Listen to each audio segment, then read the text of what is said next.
release that number from Washington. He needs a big number out of Washington County. I think he's got to do probably better than he did in the election day vote there. He's got to probably improve on that 53%. If you could get a big number, sort of multiply it into that 1,200 of outstanding ballots, maybe he could start to eat into it. The math is stacked against him, but you can certainly understand from his standpoint why he's not given up yet. It's an exciting hour. It's early morning. You're awake with me. How exciting is this? We've got an election coming down to absentees in Washington County, Pennsylvania. We all get to watch it together. If you're up now, do not go to sleep. What would be the point of staying up this late and going to sleep now? I know you're supposed to go to work in the morning. So am I. Who cares? We're going to be talking about this 50 years from now. Anyway, joining us now, Caitlin Huey-Burns. She's a national political reporter for Real Clear Politics. Jonathan Alter, Daily Beast columnist and MSNBC contributor. And Jason Johnson, politics editor at TheRoot.com and an MSNBC contributor. Jason, let me start with you. Let's go bigger context to start with on this. Whatever happens tonight, we've seen a 20-point swing in this district from the 2016 result. Trump won by 20, and it's not the first district we've seen this in. Right. This is getting worse and worse for the Democrats, Steve. And look, even as a political scientist, I've always been the contrarian. I've never sort of been in love with the the generic congressional ballot. I think it sort of generalizes too many things. But what we've been seeing is this. These special elections are getting closer and closer, and Democrats have started to break through. They're winning in state Senate races. They're winning in state Houses races. Then they win with Doug Jones. And now they've won with Conor Lamb, or it seems very likely they've won with Conor Lamb. And I think the operative lesson here, and the Republicans have a chance of possibly saving themselves from a blue wave, they have to stop being so lazy with the candidates they're putting up. Conor Lamb was an excellent candidate in any year. Saccone was not a great candidate. And I think if the Republicans are serious about keeping any sort of control of the House and definitely the Senate, they got to make sure that they're putting forth competitive candidates, because if they keep putting out whatever it is they think they can get away with, they're going to get wiped out this fall. Jonathan, I'm wondering in this next hour, it's a matter of inches here, one way or the other. But psychologically, if the headline ends up being that Lamb, the Democrat, has won this district versus that Saccone eked it out, by a few dozen votes or whatever, do you think for the average embattled Republican looking ahead to that landscape this fall, do you think there's a psychological difference there between being able to say, hey, at least we still won? I think so. I mean, I think Joe Biden is right that there will be more retirements among Republicans if Conor Lamb wins this election, even very narrowly. And the more retirements there are, then the more level the playing field is, since incumbents usually have an advantage, and that would help the Democrats get to their magic number of 24 to flip the House. But the other thing that this race is really indicating to me is the Trump factor campaigning locally. This is a guy who goes wherever he wants. You're going to have a lot of Republicans this fall who are going to be running for cover, especially in districts that are much, more closely divided than this one is. They're going to be saying or hoping that the president doesn't come to their district. But Trump being Trump, he's going to go anyway. So you're going to have these very awkward situations where Republican incumbents are going to be campaigning with a president they don't really want to be with. And Caitlin, that's an interesting issue that this raises. We will see what happens tonight. But if this holds, if Conor Lamb does end up pulling this out, President was just there the other day. How do you think he reacts to this? Exactly. The president campaigned for Saccone. I mean, a lot of people criticize that rally for being a rally about Trump, but that was also kind of the point. He was trying to transfer his support down the ballot, telling people that a vote for Saccone was a vote for the Trump agenda. And I've been talking to Republicans all day about this, whether that support is in fact transferable. And they're saying, it is going to be district by district. There are going to be districts where the president is going to be welcome. People are going to wrap their arms around him.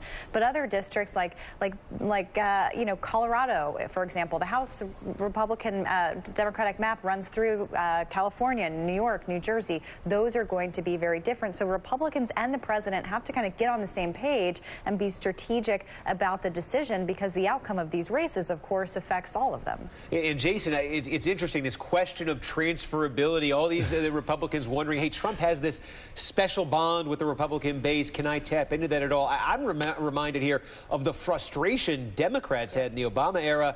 Barack Obama had that bond with the Democratic base 2010, 2014, couldn't seem to transfer it. No.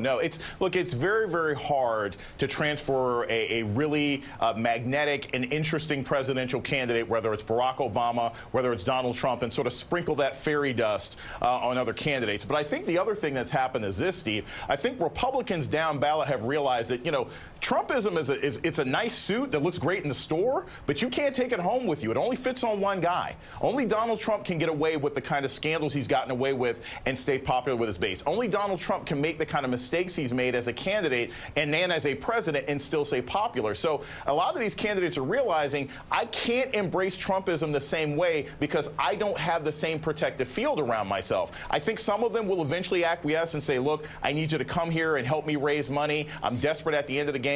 But I think their behavior is going to moderate because it's not getting them the same results as it gets the guy in the White House. It's interesting, too, though, Jonathan, that Democrats, Conor Lamb, the campaign he ran, not on all issues, but there are a couple that jump out at me. Trade, particularly guns, the NRA, the question there, everything that's been raised in the last few weeks. This was a message in some ways that was a Trumpist message for a Trumpist district that the Democrats ran on. Well, on those two issues, but you got to remember, he was very much against the tax cut, and he was very much in favor of Obamacare. So on two big Democratic issues, he took the traditional Democratic line. One area where he took a different path was on Nancy Pelosi, and he said he would vote against her for Speaker. This is going to be a big issue for Democrats and for Nancy Pelosi personally. What is her decision going to be? Republicans spent a huge amount of money in this campaign trying to link Conor Lamb to Pelosi, even though he didn't support her. They're going to do that all over the country. Imagine if Nancy Pelosi says in September or October, after she's raised a ton of money, you know what? I'm not going to be a candidate for Speaker.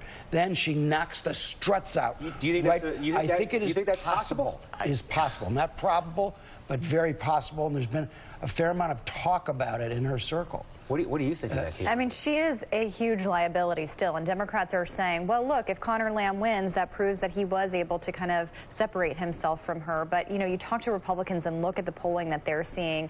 She is a negative weight on Democrats in other areas where they're not going to have the kind of candidate like Conor Lamb, and where you're not going to have this nationalized attention on one race where you're able to kind of define yourself independent. I mean, Conor Lamb localized this race in an effective way. When you're looking at all these other races going on at the same time, you're not having that kind of attention and the ability to kind of carve out some independence. So that's a problem for Republicans as it pertains to Trump in some cases, but certainly still a problem for Democrats. And there's a school of thought, Jason, too, that when it comes to midterm elections, the opposition party, whether it's Republicans when Obama was in or Democrats right now, they really don't have to do too much because the nature of these elections is sort of like you want to check on whoever's in the White House.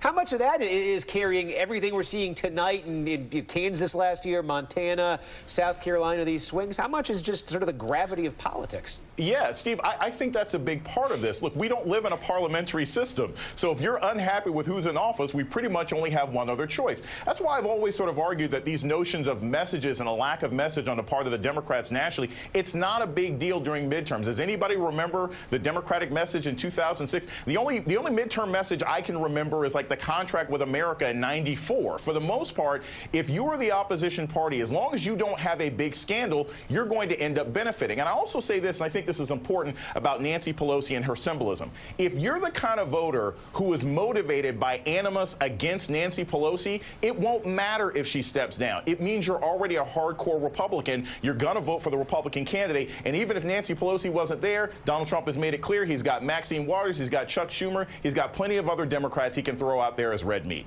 And Jonathan, even if it ends up being the case the Democrats don't need to put it together this year in terms of a clear message, everybody being on the same page, they probably do in 2020 if they want to take out Donald Trump. Yeah, no, I think they do. I think Jason and I disagree a little bit on both of these points. You always need a message in politics. Now, it doesn't have to be a one-size-fits-all message, but you've got to focus the people on the issues that are of importance to you. And if you just run a kind of a lackadaisical campaign or depending on animus toward Trump, you're going to pick up some seats because of the gravity that you talk about. But to get to 24, 25 more seats than that, you got to have something more going for you. And as far as Pelosi goes, Look, I think she was a great speaker in many ways, and she was very much responsible for the Affordable Care Act passing. Had almost as much responsibility for that as the president, Barack Obama. But if you can take a target off your back, why not? If you can get generational change, which millennials and a lot of other voters are ready for, why not? Why keep investing in these old leadership in Congress and also in an older presidential candidate? That's an interesting question, too. And if Democrats were to go that route, it does raise the question, who next for that? Is Steny Hoyer's the same age? Clyburn's the same, you know? It won't be. But one of the things Pelosi's done, I've noticed so well, I think, is insulate herself from an internal challenge. And one of the costs of that ends up being who's next when it's time to go. But maybe we'll have that conversation this year. Maybe we won't. Thanks, everybody. Coming up, how well did